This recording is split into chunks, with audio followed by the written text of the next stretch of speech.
اگر آپ جنت اور نماز کے درمیان آپ کو اختیار دیا جائے نماز پڑھیں گے یا جنت میں جائیں گے تو آپ کیا کریں گے؟ کہا ہم تو نماز کو لیں گے. کیوں؟ اس لیے کہ جنت میں ہماری خوشی ہے اور نماز میں یار کی خوشی ہے.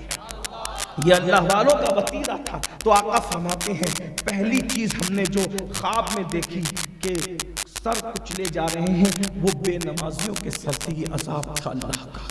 پھر فرماتے ہیں ہم اور آگے بڑھے تو ہم نے کیا دیکھا کہ خون کا دریا ہے, خون کی ایک ندی ہے اور خون کی ندی کے اندر کچھ لوگ ڈبکیاں لے رہے ہیں اور جب وہ منہ باہر نکالتے ہیں ڈبکیوں سے تو پتھر ان کے منہ میں ڈالا جاتا ہے اور وہ اندر ڈبکی لیتے ہیں. پانی کے اندر اگر کوئی مسلسل ڈبکی لے تو اس کی تکلیف کا اندازہ کرو. وہاں خون کا دریا ہے اور وہ بھی خون کون سا؟ جہنمیوں کا خون, وہ کھولتا ہوا خون. اور اس خون کے اندر کچھ لوگ ڈبکیاں لے رہے ہیں, اس خون کے اندر کچھ لوگ جو ہے گوتے کھا رہے ہیں. جب وہ سر کو باہر نکالتے ہیں تو ان کے منہ کے اندر پتھر ڈال کر ان کو واپس سے اسی میں دھسا دیا جاتا ہے, ڈبو دیا جاتا ہے. صحابہ کرام رضوان اللہ تعالی علیہ مجمعین کے سامنے حضور یہ خواب بیان کر رہے تھے. آقا نے فرمایا, میں نے پوچھا جبریل یہ کون لوگ ہیں جن کو خون کے دریا میں ڈبویا جا رہا ہے؟ آقا علیہ السلام سے جبریل نے عرض کی حضور ان کے 2 گناہ تھے, یہ 2 گناہ کرتے تھے. نمبر 1 یہ جھوٹی قسمیں کھاتے تھے دنیا میں, جھوٹی قسمیں. میں سمجھتا ہوں کہ ان چیزوں کو لوگ اب کبھی گناہ سمجھتے بھی, پتہ نہیں شہادہ والے میرے جانے کے بعد یہ کہیں بھی کہ آپ لائق اس کو تھے کہ یہ جھوٹی قسم کے خلاف بول رہا تھا. جھوٹی قسم بھی کوئی گناہ ہے. سن لو, ابن حجر مکی مفتی اعظم مکہ اپنی کتاب الزواجر میں لکھتے ہیں کہ اللہ پاک ارشاد فرماتا ہے میرے نام کی جھوٹی قسمیں نہ کھاؤ, مجھے قسموں کا نشانہ نہ بناؤ. اور اس کے بعد فرماتا ہے جو میرے نام کی 1 مرتبہ جھوٹی قسم کھاتا ہے میں اس پہ بھی لعنت کرتا ہوں اور اس کی 7 پشتوں پہ لعنت کرتا ہوں. آج جھوٹی قسم کو کوئی گناہ سمجھتا ہی نہیں. قسم تو اتنی لوگ کھاتے ہیں, بلکہ بزرگوں نے تو فرمایا ہو سکے تو سچی قسمیں بھی مت کھاؤ, کیونکہ بات میں سچی قسم کھانے سے بھی اللہ روزی سے برکت اٹھا لیتا ہے. جب سچی قسم بار بار کھانے سے روزی سے برکت جاتی ہے تو جو جھوٹی قسم کھاتے, کتنی قسم کھاتے. میاں بیوی کا جھگڑا ہوا اٹھاؤ قرآن شریف, پارٹنروں میں جھگڑا ہوا اٹھاؤ قرآن شریف. کتنی جھوٹی قسمیں کھاؤ گے؟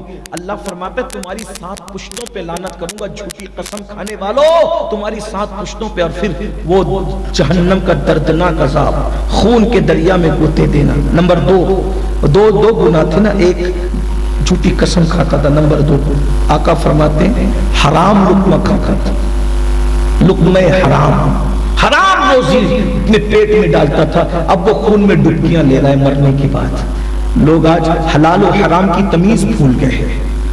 جوا کے دھندے مسلمان کریں, شراب کے دھندے مسلمان کریں,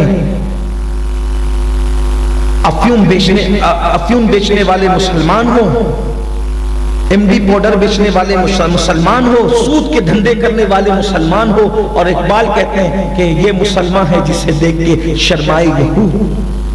اب یہی بچا تھا. شراب بیچتے ہو تو سور کا گوشت تو کیوں نہیں بیچتے؟ پھر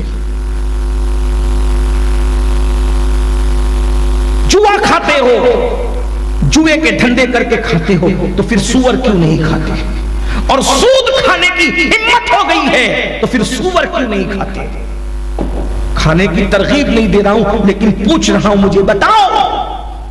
اس لیے کہ بزرگوں نے فرمایا ارے سور کھانا بھی حرام اور سود کھانا بھی حرام, مگر سود سے سور سے بدترین اگر کوئی جرم ہے تو وہ سود کھانا ہے. اس لیے کہ سور کھانا حرام ہے مگر اس سور کا گوشت کھانے والوں کے لیے اللہ نے جنگ کا اعلان نہیں کیا, مگر جو سود کھاتے ہیں ان کے لیے اللہ نے جنگ کا اعلان کیا ہے اور رسول اللہ نے جنگ کا اعلان کیا ہے. اللہ کے رسول علیہ السلام فرماتے ہیں جس نے 1 لقمہ حرام کا کھایا 1000 سال تک اس کو جہنم کی آگ میں جلایا جائے گا. اپنے لقمے کو چیک کرو, حلال ہے کہ حرام ہے. خون کے دریا میں ڈوب. جب یہ کہا جاتا ہے نا حرام روزی تو لوگ بڑے چوڑے ہوتے ہیں کہ میں تو کرانہ دکان چلاتا ہوں, میری تو روزی حلال ہے، وہ جو شراب بیچتا ہے اس کی حرام ہے.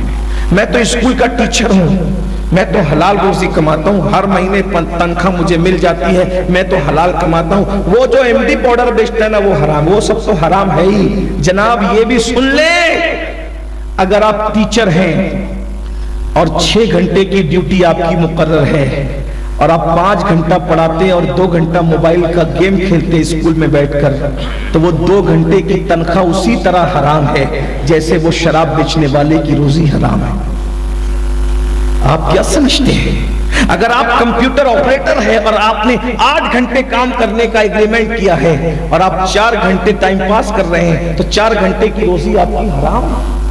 اگر آپ کرانہ دکان چلاتے ہیں اور آپ کے یہاں بورڈ لگا ہوا ہے یہاں تو پیور بھینس کا دودھ ملتا ہے، اس میں پانی نہ ملاؤ، اگر بکری کا دودھ بھی ملاؤ تو یہ ملاوٹ کرنا بھی حرام ہے کیونکہ آپ نے خالص بھی. آپ کیا سمجھتے ہیں؟ میں تو یہی کہتا ہوں اصلاح معاشرہ کے جلسوں کی ضرورت ختم ہو جائے اگر صرف مسلمان حلال کھانا شروع کریں بس صرف. بلکہ میں بہت معافی کے ساتھ کہوں جو آپ لوگ سدھرتے نہیں ہو نا اس کی سب سے بڑی وجہ کیا پتہ ہے؟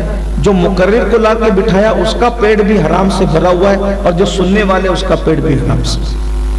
معافی کے ساتھ برا مت مان، اگرچہ مقرر کو معلوم ہے یا نہیں معلوم ہے، نہیں معلوم ہے تو گنہگار تو نہیں ہوگا لیکن بھر تو دیا آپ نے. کیونکہ جب آپ جلسے میں دعوت دیتے ہو نا مقرر لوگوں کو تو آپ حلال و حرام نہیں دیکھتے، یہ دیکھتے کہ محلے میں سب سے مالدار کون ہے اس کی یہاں دعوت دو.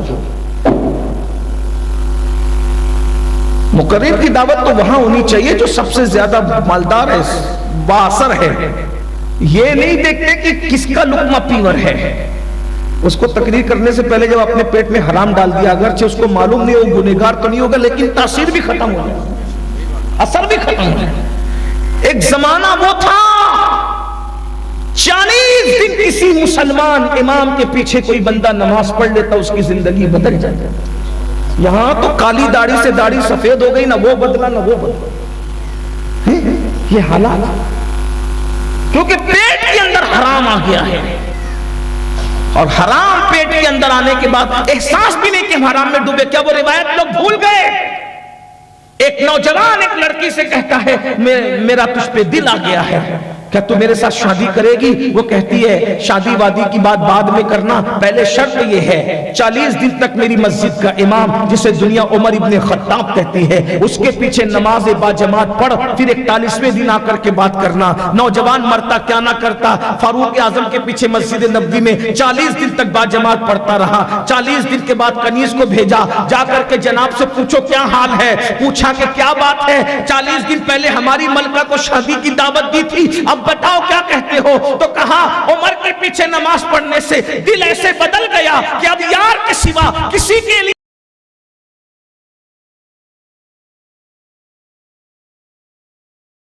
یوں بدل گئے اور یہاں پوری زندگی نماز پڑھ کے مسجد سے نکل کے ٹوپی جیب میں رکھتے ہیں اور عورتوں کو پاپ کی نظر سے دیکھتے ہیں. یہ نماز ہے. نماز کی تو پہچان یہ ہے ان الصلاۃ تنہی عن الفحشاء والمنکر، نماز ہر برائی اور بے حیائی سے روک دیتی ہے. اللہ کا کلام کبھی جھوٹا نہیں ہو سکتا. خدا کہہ رہا ہے نماز ہر برائی سے بے حیائی سے روک دیتی ہے. اس کا مطلب یہ ہے نماز صرف وہی نماز ہے جو برائی سے روک دے. جو برائی سے نہ روکے وہ اٹھک بیٹھک تو ہو سکتی ہے، وہ ریاکاری تو ہو سکتی ہے، وہ انسان کی محنت تو ہو سکتی ہے، وہ ورزش تو ہو سکتی ہے، لیکن نماز نہیں ہوتی. ارے نماز تو وہ ہوتی ہے کہ ذنون ایک سجدہ نچنیا کو کراتے ہیں اور وہ اپنی وقت کی بلیہ بن جاتی ہے. سجدے میں جب خدا ملتا ہے تو تقویٰ کیسے نہیں ملتا؟ اور اب تک کہ ہماری نمازوں نے ہمیں کہاں تک پہنچا ہے. تو باقی نمازوں کا اثر کیوں نہیں ہے؟ پیٹ میں حلال ہے.